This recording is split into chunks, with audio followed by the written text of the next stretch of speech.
주역 강독 14번째 화천대유입니다. 강사 이성남입니다.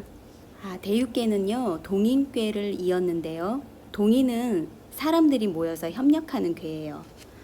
물필귀언이라고 사람들이 모이면 반드시 물자도 함께 따라오는데요. 그래서 동인을 이어 대유가 나왔습니다. 그러니까 이 대유는 부유함, 풍족함에 대한 이야기입니다. 상체는 불이지요. 태양이기도 하고 리괴입니다.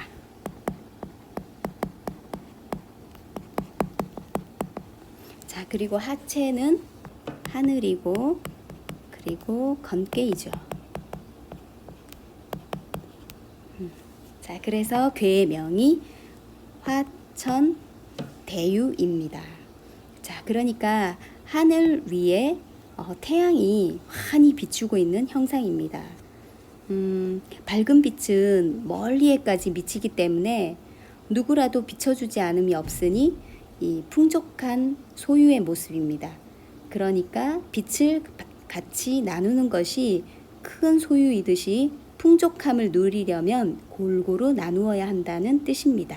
괴를 한번 보시면요, 하나의 음효가 존귀한 지위에 자리하고 모든 양효가 함께 호응하는데 높은 지위에 있으면서 이 유고는 음이니까 오만하지 않고 아주 유한 태도를 지니고 있기 때문에 이 강한 양들이 모여듭니다. 위아래가 서로 호응하는 것이 이 바로 대유, 풍족한 소유의 뜻입니다. 그러므로 대유란 성대하고 풍성하게 소유한 것입니다. 괴의 덕은 대유의 이 학괴가 건괴니까 강건하고, 그리고 상괴가 리괴니까 문명합니다. 자, 그러니까 대유라고 하면 물질적으로 부유하기도 하면서 이 문명함, 물질로 인해서 도덕적으로 해이해지지 않는 문명함, 지혜까지 갖추고 있는 것이 이 대유라는 뜻이죠. 자, 괴사를 읽어보도록 하겠습니다. 대유, 원형. 굉장히 괴사가 심플하죠? 대유는 크게 형통하다. 자, 이때 원자는 크다, 좋다라는 뜻으로 해석해야 합니다. 건괴에서 이 원자는 원형, 이정 할 때 원은 시작의 의미가 있었죠. 그리고 으뜸이라는 뜻이 있었어요.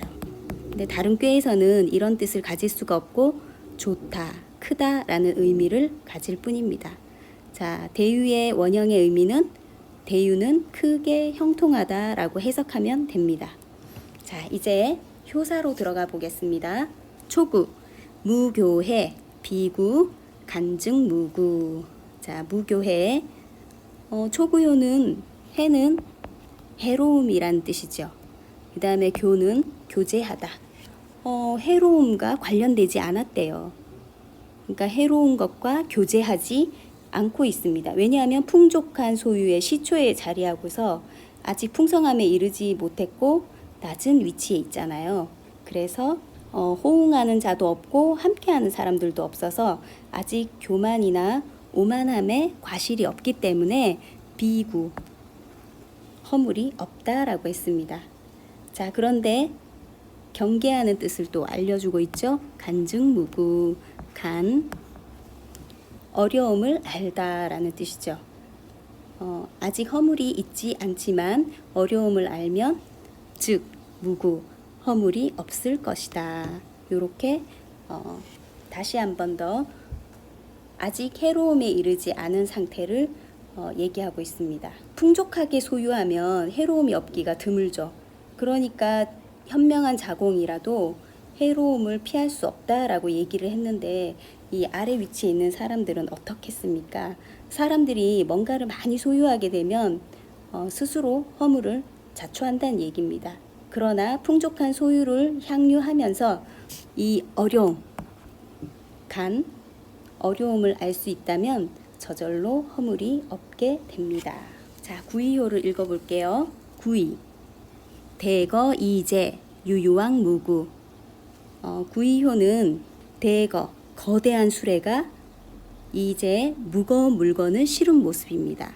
유유왕무구, 나아갈 바가 있어서 무구, 허물이 없습니다.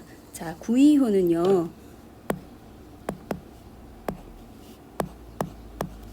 자, 여기에서 굉장히 양강한 재능으로 이효의 위치에 자리하고서 유고효의 절대적인 신임을 받고 있는데요.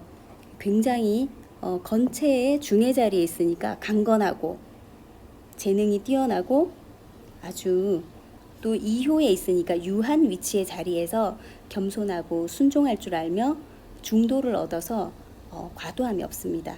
그 자질이 이와 같아서 풍족한 소유를 감당할 수 있어서 마치 거대한 수레의 재질이 강건하고 장대하여 무거운 물건을 능히 실을 수 있다. 그래서 대거 이제라고 표현을 했습니다. 구삼효를 읽어보도록 하겠습니다. 구삼, 공용, 형우, 천자, 소임, 불구.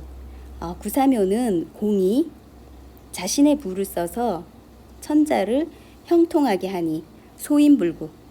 소위는 불극, 감당하지 못한다, 가능하지 않다라는 뜻입니다.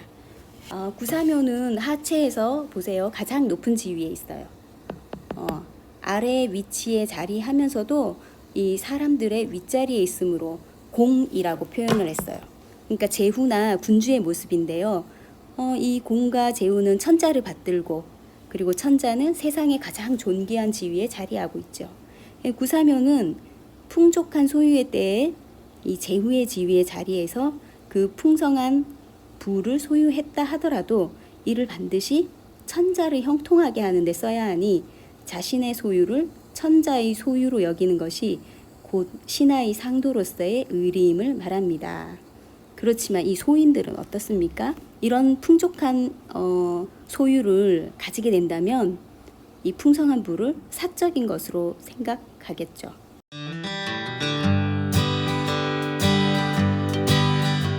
구사효를 읽어보도록 하겠습니다. 구사, 비기방, 무구. 구사효는 비기방, 이 방자가 성대하다라는 뜻인데요. 팽으로도 읽습니다. 그래서 행인이 많고 많다 할 때 행인 읽어볼까요? 방방 이렇게 있습니다. 행인이 많고 할 때 행인 방방 이렇게 이제 시경에 이런 구절이 나오는데요. 여기서 비기방은 지나치게 성대함에 이르지 않는다면 무구 허물이 없다라는 뜻입니다. 지금 풍성함이 지극한 시기에 풍족한 소유가 지금 중간을 넘어섰잖아요. 여기 사효에 이르게 되면 그래서 이 지나친 성대함이 오히려 흉함과 허물이 될 수 있죠. 그러므로 구사효에 이르게 되면 처신하는 도리가 지나치게 성대하지 않으면 허물이 없다는 얘기예요. 그럴 때 어떻게 해야 되냐면 겸손하고 소유한 것을 베풀어서 지나친 성대함에 처하지 않으면 허물이 없다라는 뜻입니다. 자, 그럼 어떻게 성대함에 이르지 않을 수 있을까요? 공자님은 상전에서 이렇게 주석을 달아 놓으셨네요. 명, 변, 석, 야 요렇게. 자, 명변, 변자가 분별하다라는 뜻이고요. 석은 밝은 지혜입니다.